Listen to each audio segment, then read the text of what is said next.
morning and good afternoon. Welcome to another episode of Before Coffee. It is Good Tuesday News Day. We're covering all the good news we've found out there. A lot of it to do with the earth, things coming out of it, and things, I guess, being used as energy around it. Anyways, this is Before Coffee, the father and daughter comprehensive news of Planet Earth podcast, where we look up our stories 10 to 15 minutes before we've started and we haven't had any caffeine. So, what's that good news in the headlines? Today on Before Coffee, scientists in Bali find what could be the world's largest coral colony, and Octopus Energy hands 200-pound payments to thousands. And from the ocean to the land, as there's gold in them bar hills in China, the world's largest gold discovery. Wow. Out of Japan, their target to use 45 to 50% power supply from renewables by 2040. And from gold to iron, there's iron in them bar hills out in Australia, as the world's largest iron deposit is discovered. From Bob Dylan to Stevie Wonder, the best late-era albums by musical greats. And it's National Say It Now Day. Say it now or forever hold your peace. I guess I have no idea. It's December 16th, 2024 on Before Coffee. 17th.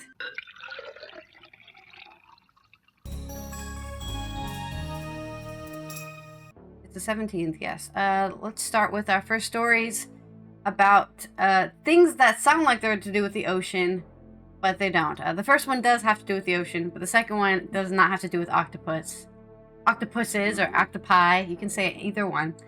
But first, the largest coral colony ever found in Bali.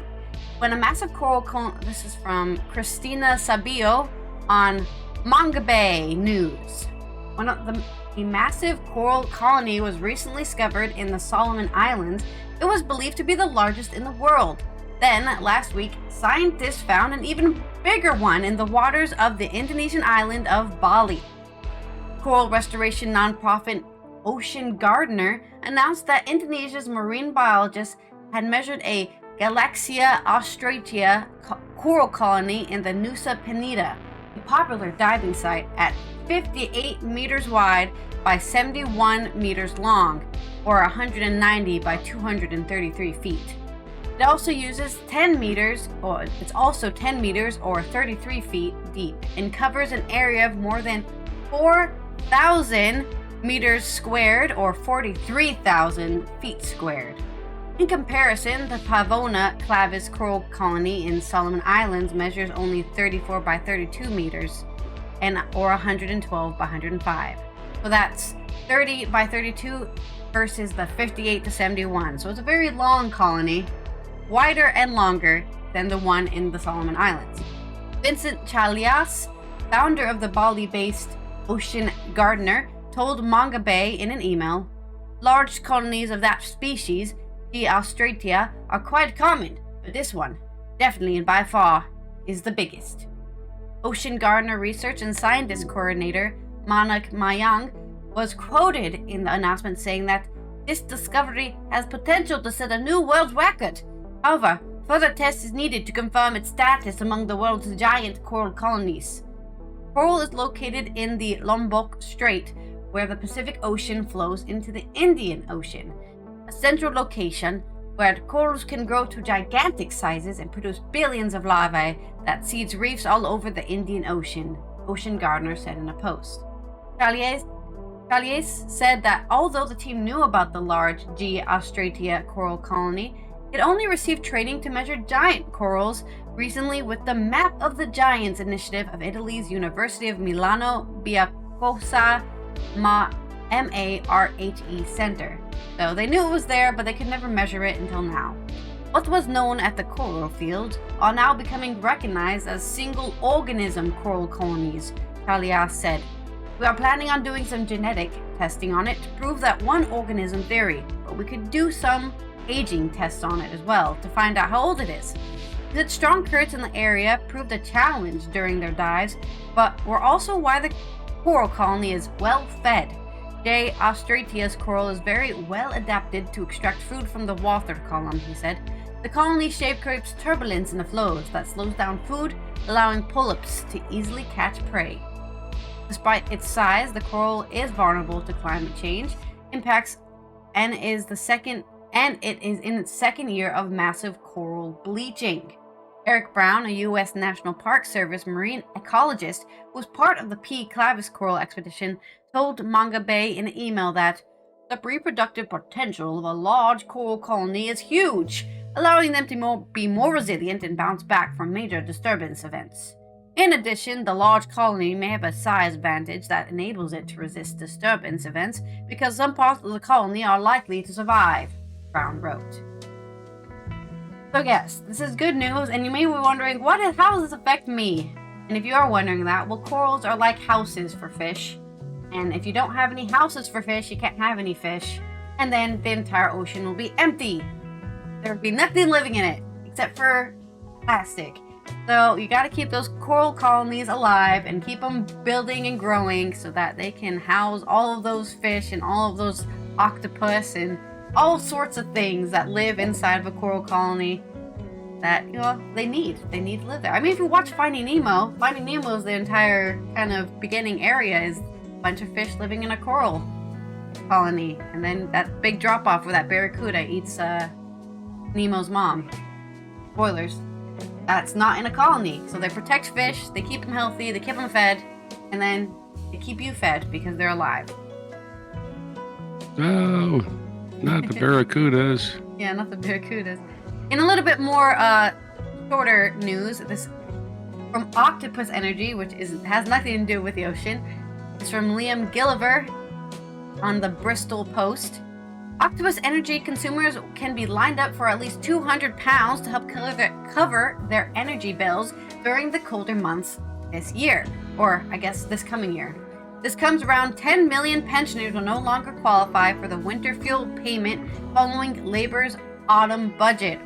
Wow, 10 million pensioners might not be able to afford their energy bills. Chancellor Rachel Reeves explained that this cut was necessary to plug the $22 billion black hole left by the Conservative government.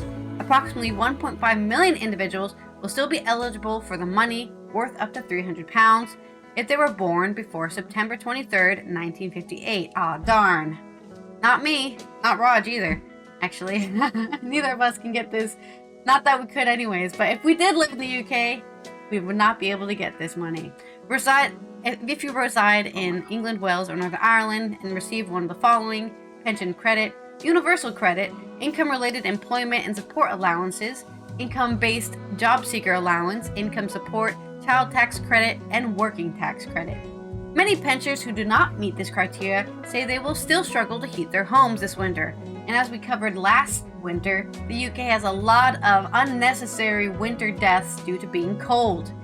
I mean, I've always thought that you should just... I wish energy companies weren't privatized, because if they were regulated by a government body, you could say, I'm sorry, it's wintertime, prices have to go down because it's wintertime. But I think what happens instead is they raise the prices, they can make more money because they know you need it. They know you need it in the winter or you're gonna die. That's my opinion. In the United States, it's illegal. In the United States, it's illegal to cut off people's heat in the wintertime. You can cut them off. You can cut off their electric in the summer, but not in the winter. Yeah. So either way, particularly with Ofgem's energy price cap set to rise again in January, reports the Mirror. As a result, Octopus Energy is offering financial support with their very own winter fuel payment. Means testing the payment ensures support goes to customers who need it most. Some of the lowest income households, the energy brand stated. But no targeting is perfect, and we know it could leave some pensioners who are just above the affordability line with additional costs to cover. Octopus Energy has declared an extension of its £30 million Octopus Assist Fund, enabling thousands of customers to claim the discretionary credits of £50, £100, or £200. The support scheme has already aided 80,000 customers with bespoke support, including payment breaks, standing charged holidays, and wiping clean energy debts. Furthermore, the company has distributed 60,000 heated blankets and offered thermal imaging cameras for hire to help the consumers identify heat loss areas in their home. Yeah, I need one of those because there's a heat loss area in my room right now. I can feel the draft. My windows and my doors are closed, and yet there's still wind under my desk. Anyways, I don't think I can ask them to let me have a heat distribution camera. Overall, we've spent over £150 million to support customers since the beginning of the crisis, between helping the most vulnerable through the assist fund and absorbing some of the highest energy costs of everyone's bills, Octopus Energy has said. Customers will be asked information on their health, level of vulnerability, income, and monthly cost to work out whether they will be eligible for the payment. The company will also help individuals check to see whether they're entitled to any other government support or benefits. If you're an Octopus Energy customer, you will not receive the winter fuel repayment this year. You can apply for help through the Octopus Assist Fund. Alternately, you can contact Energy Firm on 0808-164-1088. So if you live in the UK, in Bristol, I guess, specifically, because I think that's probably where Octopus Energy is, you can check that out for some money to help you get through the winter.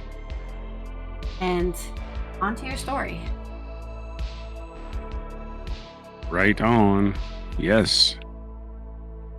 We're all after natural resources, right? And that's where energy comes from. And one of our biggest, most valuable natural resources around is gold. Well, gold isn't a natural resource. Well, yes, it is, because without gold, your electronics would not function properly and they would corrode faster, because gold doesn't corrode. It actually lubricates itself. And it's the best conductor of electricity that there is, that we've found so far. Yeah. Nothing else conducts electricity, and it's at a low melting temperature too, so it's real easy to work with. So those are your properties of gold that make it. Money out of it. It's because we use it in a lot of things. That's right. It really does have very many uses.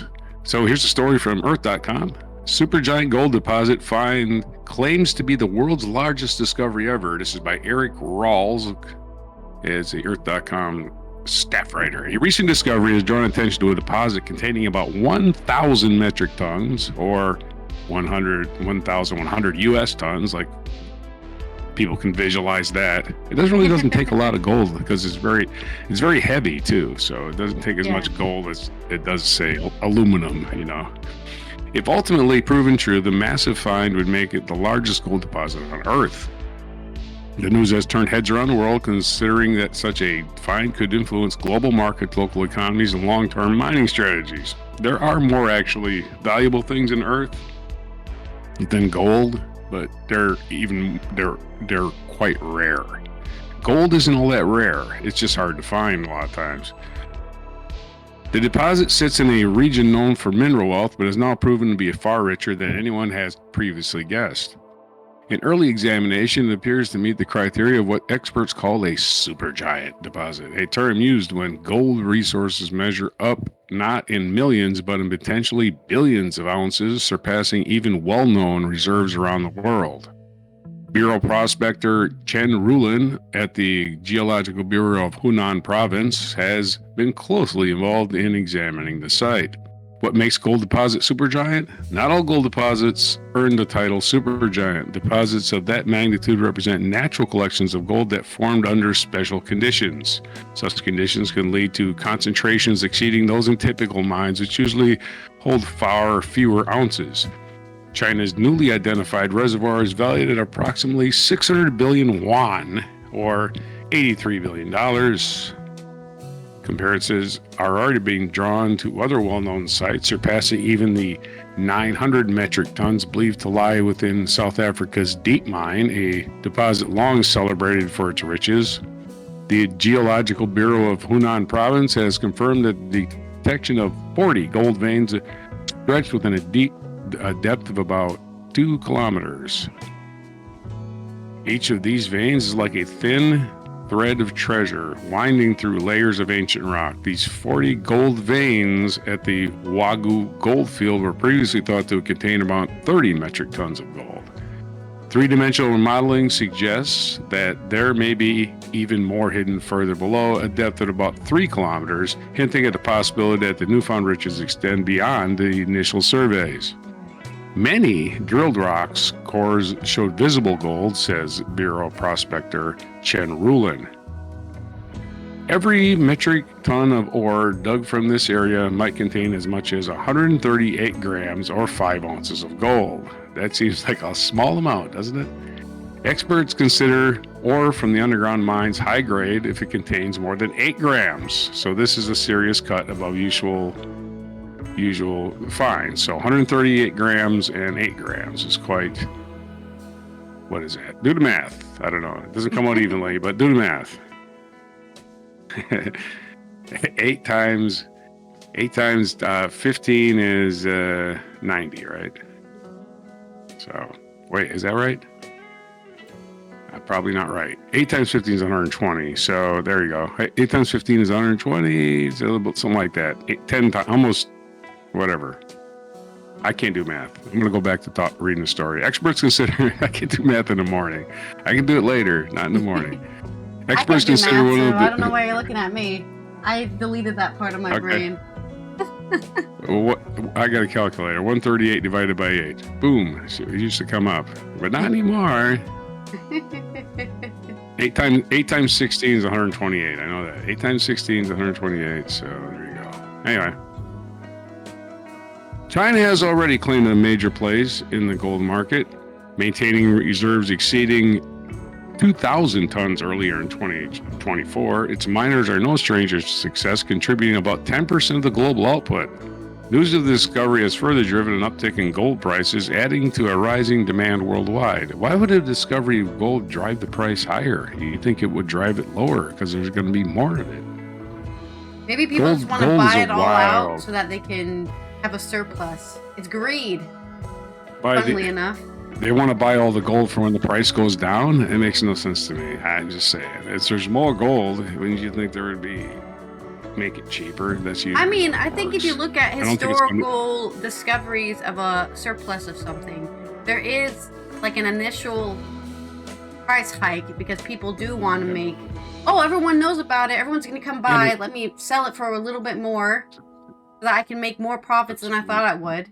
And then yes, then the prices drop because there's literally everyone has gold now. They don't need to buy it anymore because everyone has it.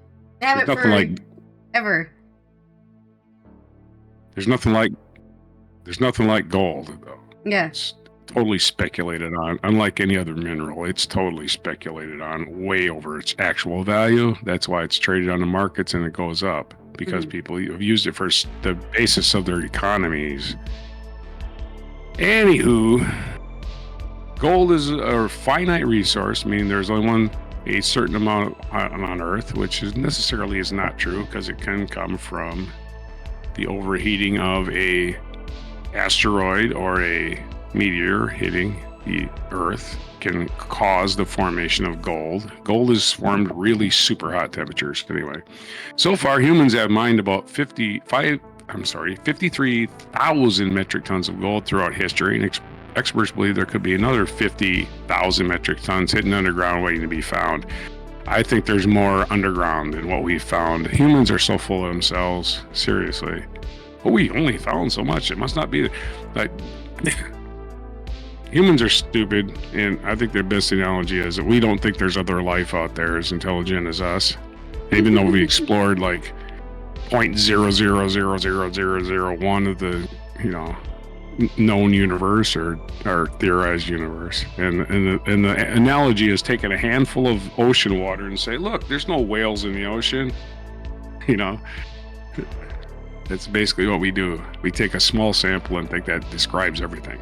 Anyway, however, these new deposits are often harder to reach and more expensive to extract compared to older, more accessible mines. Plus, environmental regulations and the push for more sustainable practice make mining new gold more challenging. As a result, the future of gold mining not only depends on discovering new sources, but also on improving mining technology and increasing recycling efforts to keep up with demand. Oh, gold gets recycled. Don't worry about that. Throw away that gold. It's useless. Anyway, some researchers think humanity might be nearing the point where there are fewer big finds to make, while others remain unconvinced that the end is in sight. Yeah, there's an asteroid out there that they theorize is got lots of gold. It's like almost, more tons than have ever been discovered on Earth is in this one asteroid. That they could just they couldn't bring it to Earth, but they could go, one chunk at a time. I don't know. No one is certain how many more major discoveries like this are waiting beneath Earth's crust. Peak gold is a matter of debate, and this new discovery will likely fuel that conversation. Where does gold come from? Well, let's talk about it. Buried seams of crystallized silicon dioxide, better known as quartz, seem to encourage this precious metal to precipitate and settle. While the theory is widely accepted, it doesn't fully explain the formation of large gold nuggets, especially considering that the concentration of gold in these fluids is extremely low, says Chris Violsi, geologist at Monash University. These Australian scientists offered a new perspective on gold formation. They reported that seismic activity linked to earthquakes may help gather gold into concentrated areas. We talked about this a few months ago. Mm-hmm. Though the fundamentals of how gold appears in the earth crust have long been taught in textbooks, ongoing work by groups like Australia's Monash University, the CSIRO, and the Australian Nuclear Science and Technological Organization has questioned traditional assumptions. By peering closer at how gold settles into the veins, these researchers challenge old beliefs and encourage fresh lines of inquiry into the link between gold and earthquakes in their study published by the Journal of National Geoscience. Mining involves more than simply unearthing what nature buried millions of years ago. A study published in April 24 described the creation of the two-dimensional gold from goldine, a layer just one atom thick. The unique material behaves differently from regular three-dimensional variety and may hint at unconventional applications of gold in the future. If you make material extremely thin, something extraordinary happens, as with graphene, explains material scientist Shun Kashiwara of Linköping University in Sweden. The same thing happens with gold. As you know, gold is usually a metal, but if a single atom layer thick, the gold can become a semiconductor instead. Gold is a conductor, and so it can become a semiconductor, which, like carbon, is a semiconductor. Earth's supply of gold has never been endless. It takes immense spans of time for these deposits to rise from global events that remain only partially understood. Yet the signs of the Hunan site indicate what looks like the limit might be more flexible than once assumed. Core samples taken around the periphery of the discovery hint that the reservoir stretches even further than initial predictions, which would mean if they are sitting on top of the world's biggest gold deposit ever found on Earth, stay tuned, only time will tell. There's your gold story about China. And back to you. All right. That's a lot of gold. Say, That's a lot of gold.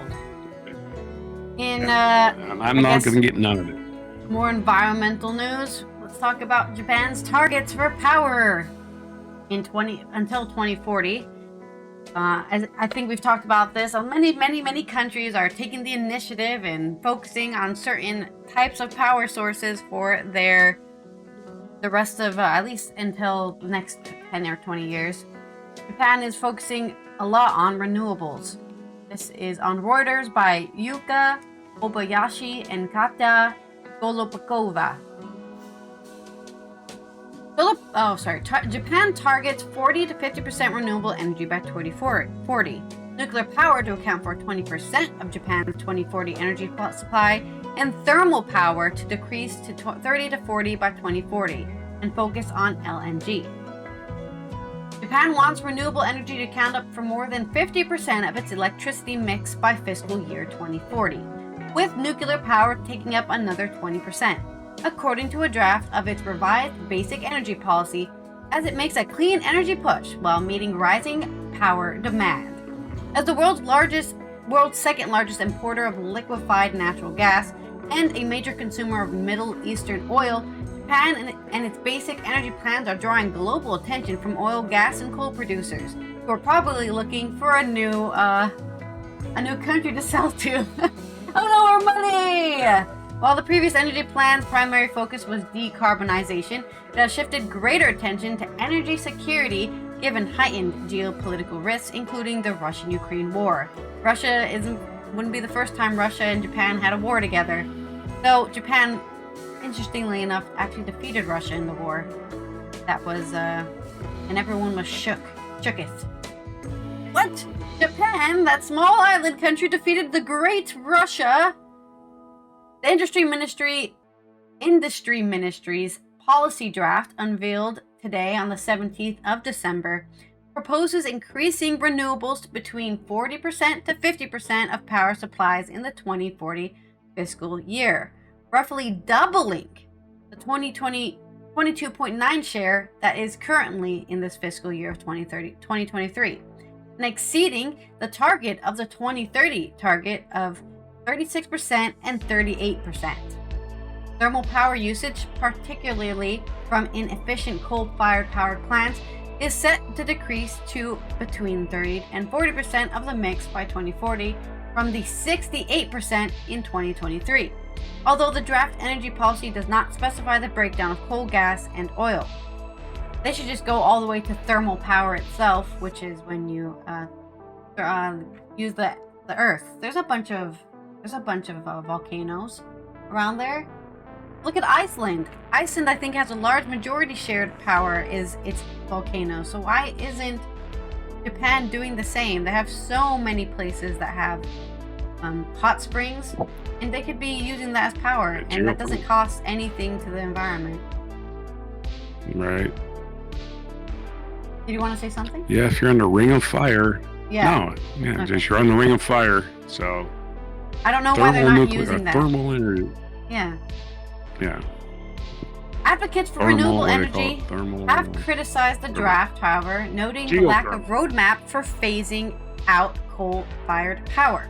Mike Obayashi, a director at the Renewable Energy Institute, also pointed to the small target for wind power, between 4% and 8%, compared with the 20% for nuclear power.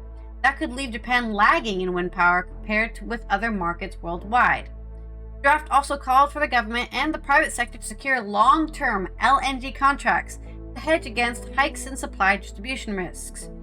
It is necessary to utilize LNG-fired power as a realistic means of transition, it said. Japan's power generation mix, actual and forecast, is thought to be 20 to 22% in line with its 2030 target, despite the challenges faced with the industry after the 2011 Fukushima disaster. Nuclear power accounted for 8.5% of the country's power supply in 2023, but they're trying to get it back up to 20 to 22%. The new energy plan removes the previous target of reducing reliance on nuclear power as much as possible and includes plans to build innovative next-generation reactors at nuclear power sites owned by operators who have decided to decommission existing reactors. Also, why aren't they using the ocean waves as a power source too? Like, I know all of this stuff isn't as much. This is kind of the argument against renewable energy. It's like, but it isn't as much as oil, gas, and nuclear. That's not the point. The point is that it's not using anything. So yeah, it's not as much, but why are you just putting it into 1% is still 1%. 5% is still bigger than 0. So why aren't they going into using their volcanoes, using the waves of the oceans? There's plenty of oceans or beaches in Japan that aren't used for recreation. They could be putting a bunch of wave generating power in there.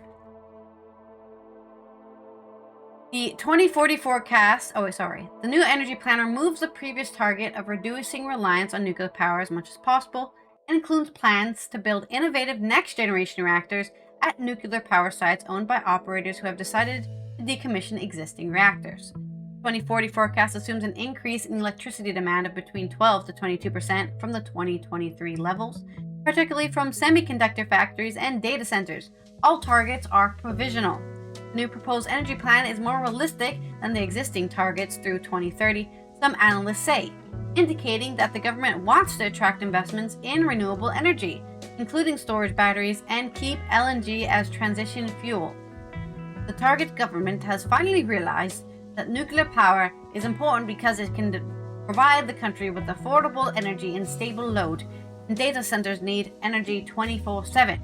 Nuclear power and data centers go well together, said Naomi Oshita, a power market associate with Wood Mackenzie's Asia Pacific Power and Renewables team. Although the existing energy plan to 2030 aims for new fuels such as hydrogen and ammonia to comprise about 1% of electricity mix, the updated plan omits specific targets for them. A joint meeting of the Industry and Environment Ministries last month unveiled a draft strategy that calls for a 60% cut in greenhouse gas emissions by 2035 and a 73% cut by 2040 as a linear pathway to net zero by 2050. A finalized version of the greenhouse emissions strategy will be submitted to the United Nations in February. The energy plan is expected to be finalized and approved by the cabinet earlier next year. Makes sense of... Oh, that's just an ad. So I guess we'll be looking at this story most likely sometime in February where they say, hey, the plan's going through, or the plan needs to be adjusted and we're adding more things or we're taking out some stuff. But that is going to be what we discover in February. Onto your story. As the anticipation mounts. Hey, and I haven't sent you I was about to send you a clip. I'll send it to you while you're reading. So I guess. All right. So we're going to go back to underground as we talk about ore deposits. And this is from Australia. This is from earth.com also, by the way. Jordan Joseph at earth.com. So earth.com is doing both of my stories today. Geologists found the world's largest iron ore deposit. Scientists say they identified the largest iron ore deposit ever recorded. They point to an area in Western Australia that contains a staggering amount of metal worth billions. So a lot of iron, easier to find, easier to separate than gold, probably. I'm not sure, but also can be worth just as much if you find enough. Yeah. Anyway, they have tested samples, analyzed isotopes, and drawn conclusions that may reshape the way many see iron on our planet. The geologists have uncovered iron ore deposits scale none of the previously documented. At an estimated 55 billion metric tons, this discovery represents a massive resource, according to Dr. Liam Courtney Davis at Curtin University. This find suggests that the entire chapters of mineral formation and large-scale geological processes may need rewriting. Based on recent average iron ore prices of approximately $105 per metric ton, that doesn't seem like a lot. No. Anyway, the deposit's total value could reach $105 will get me a metric ton. Really? Oh, it's ore though. Ore isn't necessarily you still have to process iron. It. It's just got to be separate. Yeah, right. Turn it into I don't know. The deposit's total value could reach. Yeah, I'm not a geologist. The deposit's total value could reach 5.775 trillion US dollars. That staggering figure far surpasses the 5.9 billion initially reported and the significant economic implications of the find. Yeah, very surpasses that. From a billion to a trillion is a pretty big surpassing. Right. Again, that gold that we're finding, I think, was worth $83 billion, right? Yeah. 5.7 trillion is almost 100 times more than that. Yeah, so, like I said, it's very surpassed. Very surpassed. We have surpassed the number. Yeah. The scale and value of the Hammersley deposit have geologists and economics experts discovering what it might mean for resource exploration. The region is home to some of the richest iron ore reserves on Earth, and the latest discoveries cement its importance. The research involves studying uranium and lead isotopes to establish that these minerals appeared 1.4 billion years ago, not the 2.2 billion years once assumed. According to the scientists, this updated time frame challenges conventional wisdom about how mineral deposits formed. It also highlights new connections to the movements and changes of supercontinents. One of the study's co-authors stated the discovery of the link between these giant ore deposits and the changes in these supercontinent cycles improves our understanding of ancient geological processes. This work has sparked interest among those who look for new deposits. One statement adds, it improves our ability to predict where we should explore in the future.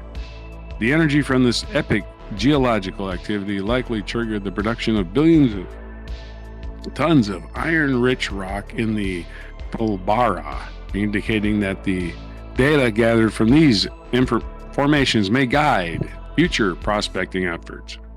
The team has used techniques that focus on isotopic dating and chemical analysis. These approaches shine a light on the path took as it changed from 30% to more than 60% iron concentration. The exact timeline of the change of these formations from 30% iron as they were originally to more than 60% iron as they are today was not clear, Associate Professor Martin Danisic explained. The researchers note that the knowledge gap made it hard to understand the process that led to the formation of the largest mineral deposits in the world. The discovery, though clearly significant for the mining sector, signals much more than an economic opportunity. The details shared show that geology is not only about predicting natural disasters or mapping the ground beneath our feet. Such discoveries break old assumptions and encourage new ways of interpreting the landscape, its minerals, and the shifts in ancient continents. Why the Hammersley deposit matters? Well, the region's rich geological history has long attracted attention. The level of iron now verified at this location places it in a category all of its own. These results suggest that mineral formation involves complex natural processes that do not follow simple timelines. Some observers say that figuring out how these colossal mineral bodies came into being may help solve puzzles about the early Earth and its tectonic adventures. These findings are expected to inspire new projects. Researchers might now direct their efforts toward areas that seem uninteresting or too difficult to elevate before. A greater understanding of ancient geological process can lead to more targeting, drilling, and analysis. It may encourage mining companies and governments to update their strategy, potentially leading to more efficient and less wasteful resource extraction. That's what your good news is in this. Iron has long played a crucial role in human civilization. In fact, we couldn't live without it. It helped build cities, forge tools, and fueled industrial progress. Before advances in modern geology, people relied on trial and error to find iron-rich sites. Now, detailed studies and isotope analysis show patterns that are never suspected. The shift from guesswork to data-driven investigation can result in more sustainable use of natural resources. In the past, identifying and analyzing massive mineral deposits was more guesswork than science. Current methods let experts determine how minerals have changed over billions of years. Such approaches can influence just how companies invest, but also how scientists interpret Earth's information. Reliable data involves odd uncertainties. Reliable data removes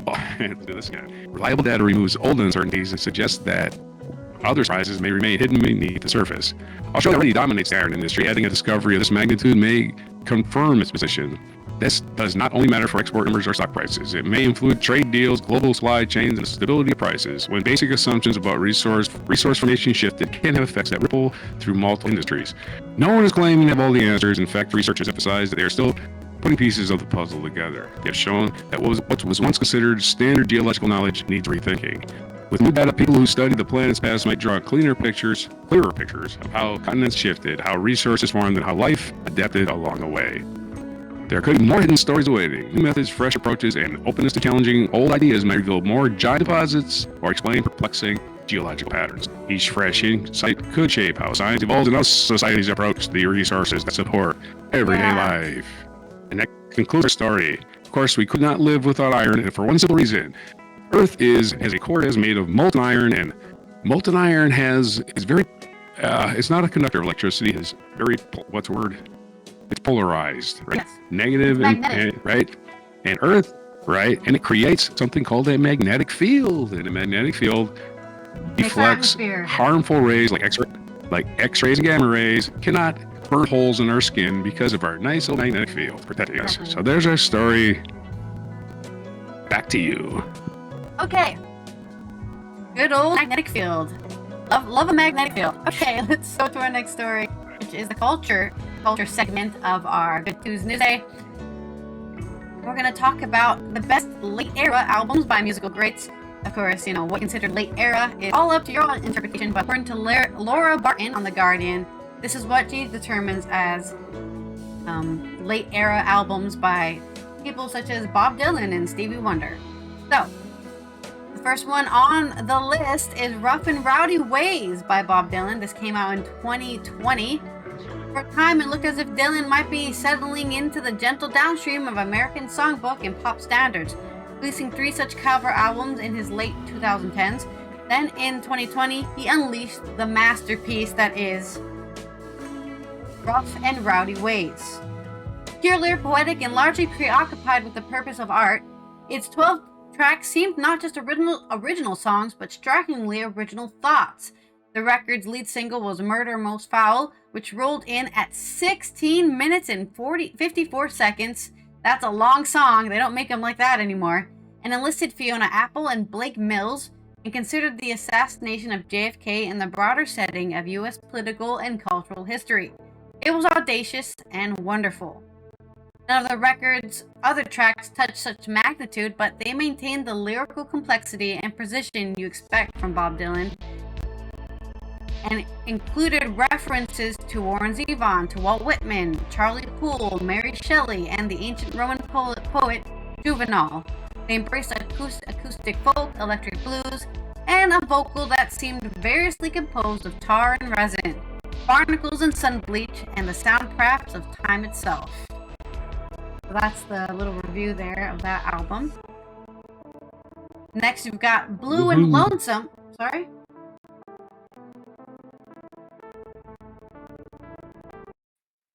I said woohoo! I did listen to it. That's one album I definitely listened to because I'm a Dylan head.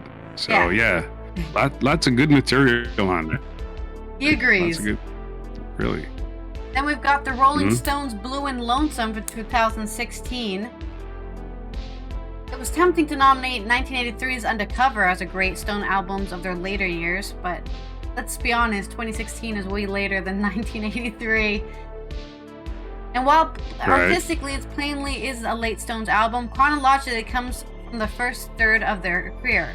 So, what does that now make it an early Stones album? Instead, try Blue and Lonesome, the rare Stones album, since some girls can merit the oft-repeated claim of being their best in some girls.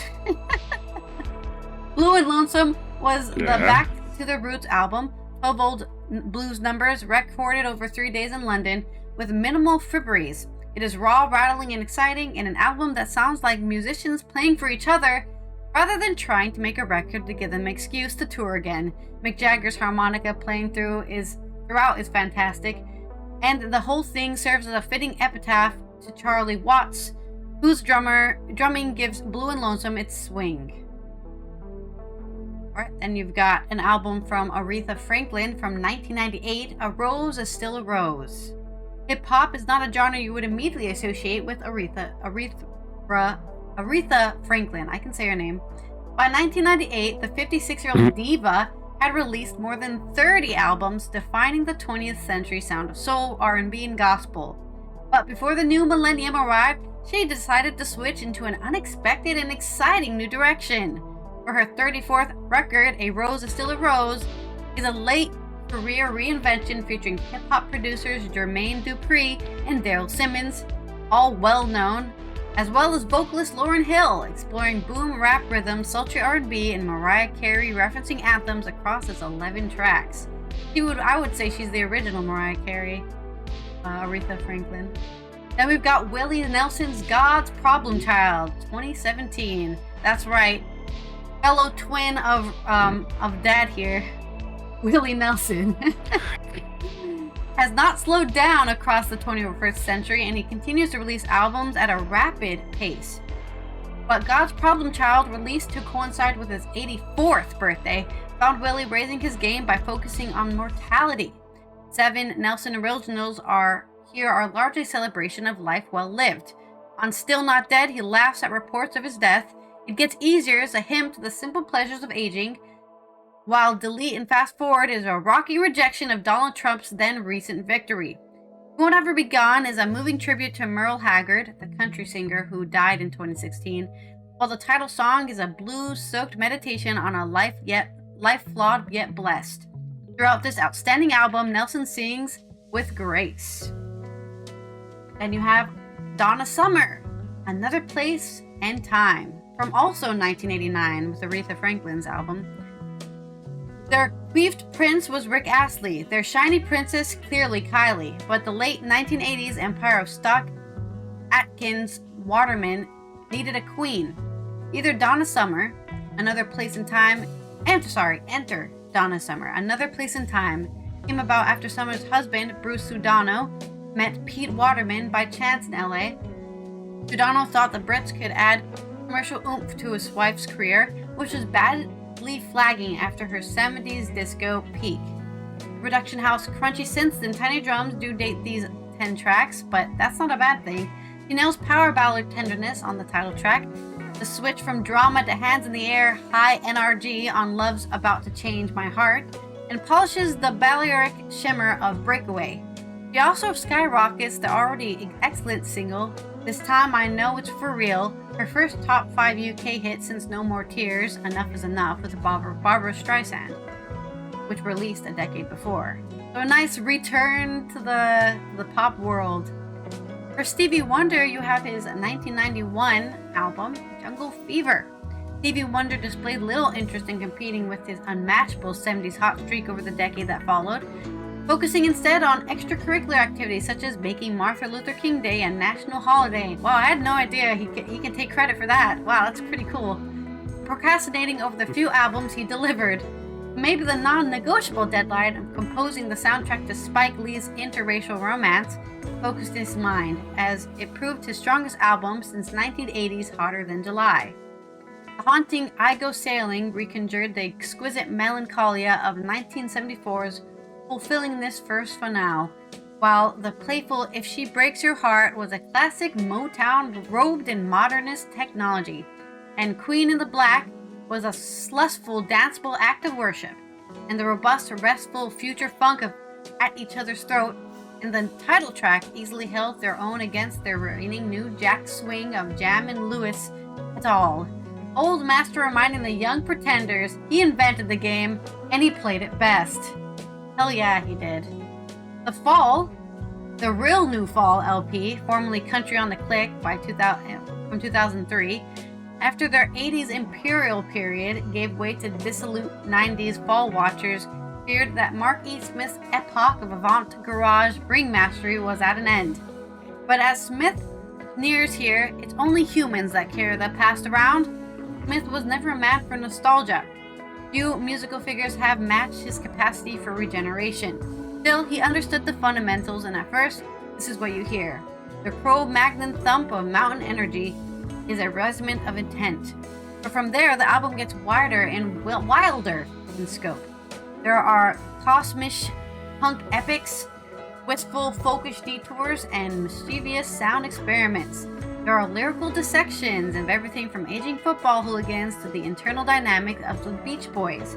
And there's a sense of not just an artist whose whole mythology is being reborn on a record that is funnier, smarter, and nastier, and more singular than 25 years into the Fall's career, as it has any right to be. And I also want to say I think it's lucky that a lot of these artists are able to have 20, 40, 50, 80 year-long careers in some cases. Right. And people still listen to them. Because there's people out there who really drop off and they just give up. Nobody's buying my albums anymore. I'm just going to stop. And these guys keep going. And honestly, they don't even care about the money, right? They don't care about people buying their albums. I think Willie Nelson's coming up on 70 years in the music business. Might even be there already. Yeah, he might be. Wasn't his birthday He wrote songs. Yeah. He wrote songs for other people first, right? Famously wrote "Crazy" for Patsy Cline, who died in like 1965 or something. Yeah. So amazing.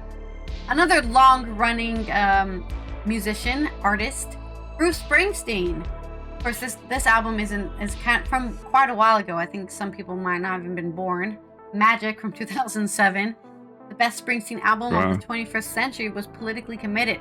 Its triptych of the title track, Last to Die and Long Walk Home, outlined his despair at the America nurtured by the presidency of George W. Bush and his hope that, despite the task ahead, the country might heal, which sounds a little naive now, but didn't at the prospect of a new presidency loomed over the United States. I mean, to be honest, it did get better under Obama, so he wasn't wrong. It just, spiraled completely down after that because all the racists were pissed that Obama was actually a good president, so they decided to do a counter arrangement, I guess. There's also a fantastic pop sensibility at work. Magic opens up with one of Springsteen's hymns, The Redeeming Power of Music, Radio Nowhere, and follows it with Birds, Homage, You'll Be Coming Down, then the R&B groove of Living in the Future. Even the potentiality of Iffy girls in their summer clothes comes across more as nostalgic and celebratory than lychee. Not a masterpiece, no one should start here, but a record of pleasure and reminders. A year before that, there was Iron Maiden's A Matter of Life and Death. One of the biggest metal bands of the 1980s, Iron Maiden have pulled off a remarkable feat in the 21st century. Kickstarted by the return of singer Bruce Dickinson and guitarist Adrian Smith in 1999, they have gone on to enjoy a second set of glory years, thanks in part to the consistent high quality of their studio albums. A Matter of Life and Death is the pick of the bunch, a dark, intricate, and progressive collection of songs. Its tales of the horrors of war immediately resonated with Maiden's vast fan base, and probably also veterans of the Iraq and Afghanistan war. Joni Mitchell released Shine in 2007. There's a lot of albums here from that era, I guess, which I think political eras can create quite good music. Unfortunately, people have to start dying for no reason before you make good music. 5 years after leaving the music business and nearly a decade since her last collection of new material, Joni Mitchell returned with one of the most compelling albums of her career. Its terrain was that of urgent dissent, songs about the Iraq War, the Bush administration, and ecological doom stood alongside tracks inspired by a Tennessee Williams play and a Rudyard Kipling poem, and a retake of Big Yellow Taxi. They were backed by synths, pedal steel, saxophone, and smooth jazz, a musical setting that might have proved maltzy were it not so intricate and intriguing. Mitchell's voice had grown more beautiful with age, and the tight bud perfection of her early years gave way to an exquisite deflorence. Mitchell herself was said to be glad of this shift, and you can almost hear the quiet relish as she sings. It made for an album of immense poise, still and steady, processed songs carried with a graceful deportment. And finally, our last late-era album is from Fela Kuti, Beasts of No Nation in 1989. Afrobeat pioneer Fela Kuti is best known for his staunchly political run of records released in the 70s, railing against the corrupt Nigerian government over syncopated drums, grooves, and horn fanfares. Nothing like a protest song to get you singing. Dancing. While Kuti's 70s were driven by a seemingly endless creative force, during the 80s his output began to lose focus, thanks to political entanglements and a stint in prison. Yeah, I think that can always put a shadow on anyone's career. Targeting his ire at the apartheid rule of South Africa, with a record featuring Margaret Thatcher and Ronald Reagan as devil-horned bloodsuckers. Hey, isn't that realistic? 2020 hindsight. Hell yeah, that was true. The album's two lengthy tracks feature Kuti in punchy form. The title track begins with a mid-tempo groove that undulates beneath Kuti's impassioned lyrics against the colonial governments, while the 22-minute Just Like That builds along a similar tempo to reach a scorching sax solo. A 22-minute foreplay to a sax solo, wow. And punctuating horn melody that references the fierce sound of his 1977 hit Zombie. 8 years before his death, it was a triumphant final act of defiance. So there are all of the albums you should check out if you want to listen to some late era music, some early era greats, I guess you could argue. The early era of when music was good and now it's bad. Everything sucks. So if you're any of those kind of people, check those out. All those albums by all these great artists. And on to this day in history. I did receive your video, by the way. All right. So, yeah, it's worth checking out these artists who made music after they got mature and have lived a lot of stuff, and they're just not going to sing about, oh, my relationship is falling apart, which is what most young people sing about. Yeah. Not Bob Dylan, but Bob Dylan didn't do that. Anyway, Bob Dylan just came out swinging at everybody. And this day in history. It's time for this day in history. We need some bumper music for that. Like, I'll write something. I'll compose this day, this day, this day. Anyway. You compose something. This day in history, 1663. I'll compose something. I'm late in life. I could write something, right? Hey. Nzinga, or Zinga, the Mbundu queen, died in Matamba. She is considered the mother of the nation in Angola. So this is the day she died in 1663. In 1760, American Revolutionary soldier Deborah Sampson, who assumed the man's identity in order to join the 4th Massachusetts Regiment, was born. It's her birthday. She also became one of the first women to lecture professionally in the United States. That's crazy. Deborah Simpson. What year was this? 1760. She was her birthday, but she joined the Massachusetts Regiment during the American Revolution, which was only 16 years later. So she's probably in her 1800s is when she became the first lecturer. No. It was during the Revolutionary War, which was in 1775 to 1781. She was a soldier. She was in her late teens, early 20s. No, you said she also became the first female lecturer. So I'm saying that probably was in the 1800s. Oh, yeah. Became one of the first women to lecture professionally in the United States. Hard to tell. She would have been 40 in the year 1800. That's exactly the age they let you start lecturing, let me tell you. They don't want to hear shit from a 20-year-old or a 30-year-old. Let you lecture? People only lived to be 40 in those days. You keep forgetting That's these not things, true. Right? If you were 17 and you didn't have a child, you were considered an old maid. That's a false myth. People lived very oldly for the entirety of human civilization. Some people lived very old. The average human death was not that old though. Back in 1800, you didn't get people living to be 100. You can get people living in their 90s. It's a very rare thing. Anyway, 1807, with Napoleon's decree of Milan, all natural countries and allies of France were forbidden to trade with Britain. That happened in 1807. Napoleon throwing down the hammer. And 1853, Sir Herbert Bourbon Tree, that's his last name is Tree.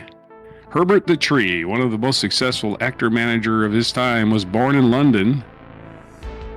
In 1892, the first voyage of Vogue, yeah, they sailed off in a magazine. The first issue of Vogue was published. Initially a weekly high society journal, became hugely influential American fashion and lifestyle magazine. Remember magazines?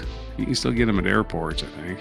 1910, American jazz trumpeter, composer, and bandleader Cy Oliver was born in Battle Creek, Michigan. He was one of the leading music arrangers of the 1930s and 40s. And on this day in 1989, after appearing as a cartoon short on the Tracy Ullman Show, the animated television series The Simpsons debuted as a Christmas special that became a weekly series in 1990 and is still on the air. Still on the air, world. Do you realize that's a long time? Considering so many actors usually die during a series. The Simpsons has only been decimated by a couple of them. Marshall Wallace and Phil Hartman. Phil Hartman used to do a lot of voices, and Marshall Wallace, of course, played Miss Krabappel. But I can't think of anybody else that's passed away from that show. 1992, the North American Free Trade Agreement was signed by the leaders of Mexico, Canada, and the United States, and it was replaced by another agreement later in 2020. So 2010, the Tunisian street vendor Mohamed Bouazi set himself on fire after being harassed by municipal officials, giving rise to Tunisia's Jasmine Revolution and helping inspire the Arab Spring. He died from his injuries the following month. Yes, setting yourself on fire, detriment to your health.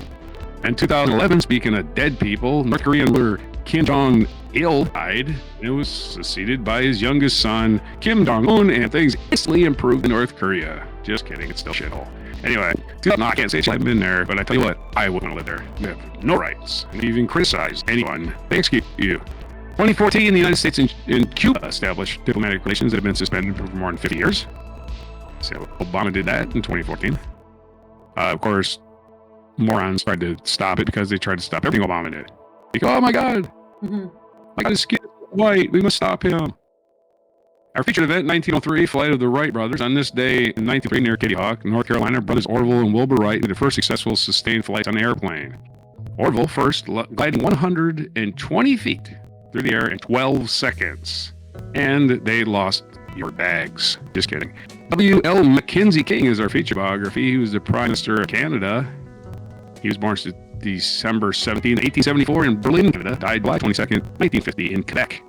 Our other featured birthdays, W.L. Mackenzie King, we covered. Francis, the Pope, was born in 1936. So happy 84 to the Pope. I was already that old. Man, they make popes always old. Did you ever notice that? They're really super old.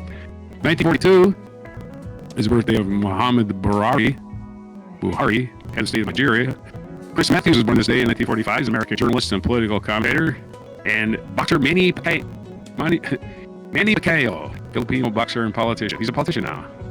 Manny is a politician. He used to beat people up, and now his brain's damaged. He is a politician. He was born this day in 1978. National Day Calendar. It's right birthday, no surprise. This is the day they got it off the ground for them 12 seconds and said, hey, we could do a little more adjustments, a couple of 5, 7, 10 years later, and they were flying across country. No, it was a long time later.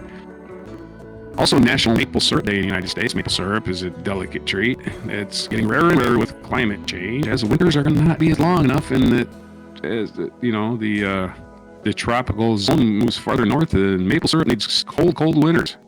It can't be done in places where the sap stops running. It has to start running for you to get it, right? Yeah. So we have to pour out of the tree. The sap has to be shooting up to the top. It can't be just going drip, drip, drip, the capillary action it draws up, because it's frozen in the ground, right? When it thaws, it all rises at once. Anyway, it's Say It Now Day, National Say It Now Day. So if you got something you got to say it now, because it might not be later. So those are your days. Those are your historical events for everything.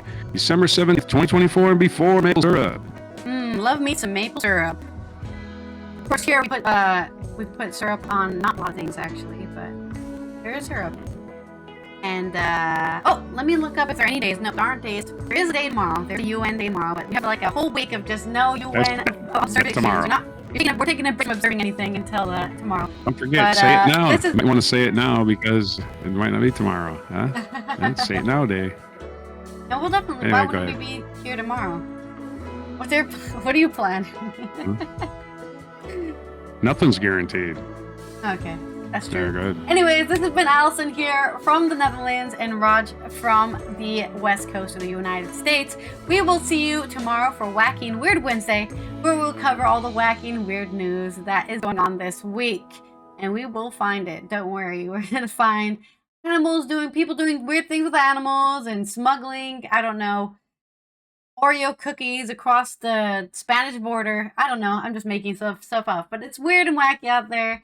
So make sure you're subscribed if you're not already. Turn that notification bell on so you get notified when we post a video. And comment down below, what do you like putting your maple syrup on top of?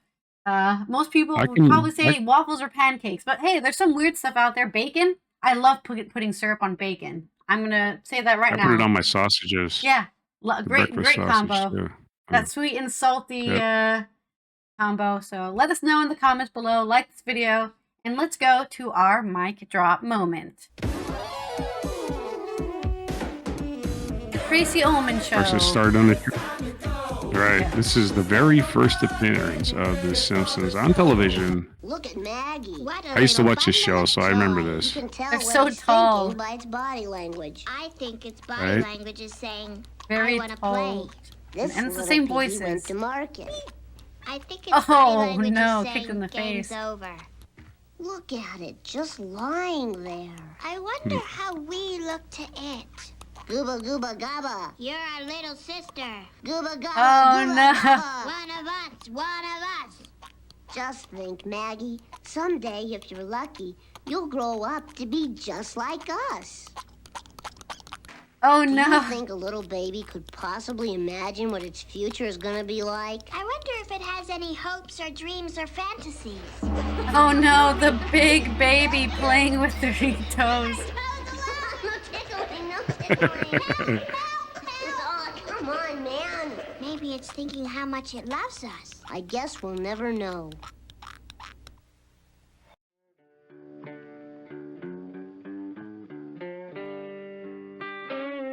Be sure to hit the like, subscribe, and notify buttons. And follow our other channels, Toxic Alley, History of Gravy, and Scratchy Old Records.